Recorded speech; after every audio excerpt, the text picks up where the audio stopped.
നമസ്കാരം.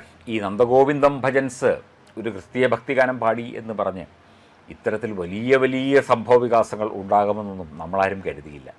നമ്മളതിനെക്കുറിച്ച് ഇത് പ്രചരിപ്പിക്കുന്ന സമൂഹമാധ്യമ പേജുകളും അതുപോലെ തന്നെ ചില ഹാൻഡിലുകളുമൊക്കെ തന്നെ ഒരു തരത്തിൽ ഒരു ഗൂഢ അജണ്ടയാണ് ഇതിലൂടെ പുറത്തേക്ക് വിടുന്നത്, അല്ലെങ്കിൽ അവരുടെ ലക്ഷ്യം അതാണ് എന്ന് നമുക്കൊക്കെ മനസ്സിലാകുന്ന രീതിയിൽ ഒരുപാട് കാര്യങ്ങൾ വന്നിട്ടുണ്ട്. അതായത് ഇപ്പം ഹൈന്ദവ സംസ്കാരത്തെയോ അല്ലെങ്കിൽ രാഷ്ട്രീയ സ്വയം സേവക സംഘത്തെയോ ഒക്കെ ഇല്ലാതാക്കാൻ വെളിയിൽ നിന്ന് ഒരാൾക്ക് പറ്റില്ല. അതിനകത്ത് ഒരു അന്തഛിദ്രം, ഒരു പ്രശ്നമുണ്ടാക്കിയ ശേഷം മാത്രമേ അത് പറ്റൂ എന്നുള്ള കാര്യം ഇവർക്ക് ബോധ്യപ്പെട്ടു. പക്ഷേ അത് ഇവിടുത്തെ RSS നേതൃത്വത്തിനും ചില ഹൈന്ദവ വിശ്വാസികൾക്കും സംഘടനകൾക്കുമൊക്കെ മനസ്സിലായിട്ടുണ്ട്.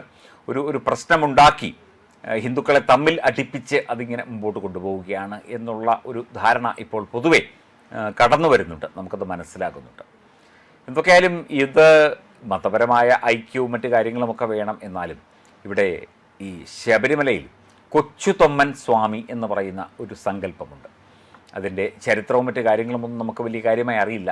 പിന്നെ വാവര സ്വാമിയുണ്ട്, അത് വാപുര സ്വാമിയാണ് എന്ന ചില ചരിത്രപരമായ ചില കാര്യങ്ങളും പുറത്തു വരുന്നുണ്ട്. അപ്പം വാവർ എന്നുള്ളത് മുസ്ലിം മതത്തിൽപ്പെട്ട ആളാണെന്നും അവിടെ ഒരു വാവര് പള്ളിയുണ്ട്, വാവര് പള്ളി ജമാഅത്തെയുണ്ട്.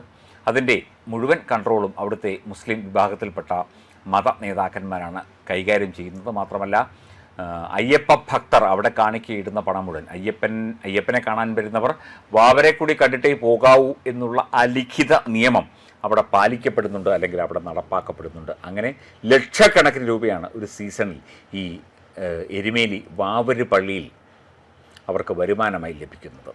സത്യം പറഞ്ഞാൽ ഇത്തരത്തിൽ ഉള്ള കാര്യങ്ങൾ നിർത്തലാക്കേണ്ടതില്ലേ? അല്ലെങ്കിൽ അയ്യപ്പൻ്റെ പേരിൽ ഇവിടെ ചില പള്ളി കമ്മിറ്റിക്കാരും ചില ആളുകളുമൊക്കെ പണം സമ്പാദിക്കുന്നത് ഒന്ന് ചോദ്യം ചെയ്യപ്പെടേണ്ടതല്ലേ എന്നുള്ളതും ഇപ്പോൾ സമൂഹ മാധ്യമത്തിൽ ചർച്ചയാകുന്നുണ്ട്. അതിപ്പോൾ കൊച്ചുതൊമ്മൻ സ്വാമി ആയാലും വാവര സ്വാമി ആയാലും ആരായാലും ശരി, ഇത്തരത്തിൽ വാവര കൊച്ചുതൊമ്മൻ തുടങ്ങിയ ആൾക്കാരെയൊക്കെ ഒന്ന് ഒഴിവാക്കി തിരുത്തി ഒന്ന് അയ്യപ്പനെ ശുദ്ധീകരിക്കേണ്ടേ? ഈ ഒരു വിഷയത്തിൽ ആരും അഭിപ്രായം പറയാത്തത് എന്ത്? നന്ദഗോവിന്ദൻ ഭജൻസിനെ മാറ്റി നിർത്താം, അവരെ ക്ഷേത്രങ്ങളിൽ ക്ഷണിക്കാതിരിക്കാം, അല്ലെങ്കിൽ അവർക്ക് പരിപാടികൾ കൊടുക്കാതിരിക്കാം. പക്ഷേ വാവര സ്വാമിയെ, അല്ലെങ്കിൽ വാവര സ്വാമി എന്ന് പറയുന്നില്ല, ഈ വാവരപള്ളിയുമായി ബന്ധപ്പെട്ട കാര്യങ്ങളും കൊച്ചുതൊമ്മൻ സ്വാമിയും അതൊക്കെ പാട്ടിൽ തന്നെയുണ്ട്. കൊച്ചുതൊമ്മ സ്വാമിയുണ്ടേ കൂട്ടുകാരുണ്ടേ എന്ന് പറഞ്ഞ പാട്ടുണ്ട്. വാവര സ്വാമിയുമായി ബന്ധപ്പെട്ടും നിരവധി പാട്ടുകളും കീർത്തനങ്ങളുമുണ്ട്. അപ്പോൾ ഇതൊക്കെ പാടാതിരിക്കുകയും വാവരസ്വാമിയെയും കൊച്ചുതൊമ്മൻ സ്വാമിയെയും ഒക്കെ ഒന്ന് മാറ്റി നിർത്തുകയും ചെയ്യേണ്ട ആവശ്യകതയെക്കുറിച്ച് കൂടി ഒരു വിഭാഗം ജനങ്ങൾ ചോദിക്കുന്നുണ്ട്, ഭക്തജനങ്ങൾ തന്നെ ചോദിക്കുന്നുണ്ട്. അതിനൊക്കെ ആര് മറുപടി പറയും? എന്ത് മറുപടി പറയും? വാവരസ്വാമിയാണെന്നും നേരത്തെ പണ്ട്, അതായത് 2008-2009 കാലഘട്ടത്തിൽ ഒരു പോസ്റ്റ് കണ്ടു, ഒരു മുസ്ലിയാരുടെ പോസ്റ്റാണ്. വാവരസ്വാമി ഉണ്ട്, വാവരസ്വാമി എന്ന് പറയുന്ന ഒരു സങ്കല്പമുണ്ട്, മുസ്ലിമാണ്. അതുപോലെ ഈ അയ്യപ്പസ്വാമി എന്ന് പറയുന്നത് അയ്യൂബ് സ്വാമിയാണ്, അയ്യൂബ് നബി എന്നാണ് ഇയാളുടെ പേര്.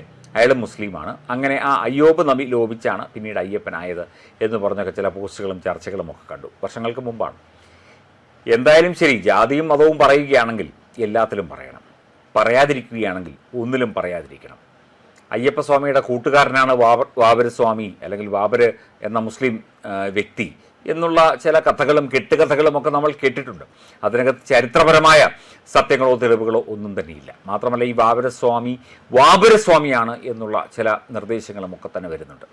നന്ദഗോവിന്ദൻ ഭജൻസിനെ ഒഴിവാക്കണം, അവരെ മാറ്റി നിർത്തണം എന്നൊക്കെ പറയുന്നവർ വാവരസ്വാമിയെക്കുറിച്ചും കൊച്ചുതൊമ്മൻ സ്വാമിയെക്കുറിച്ചുമുള്ള നിങ്ങളുടെ അഭിപ്രായങ്ങൾ കൂടി പറഞ്ഞാൽ അത് നമുക്ക് കേട്ടിട്ട് ബാക്കി തീരുമാനിക്കാം.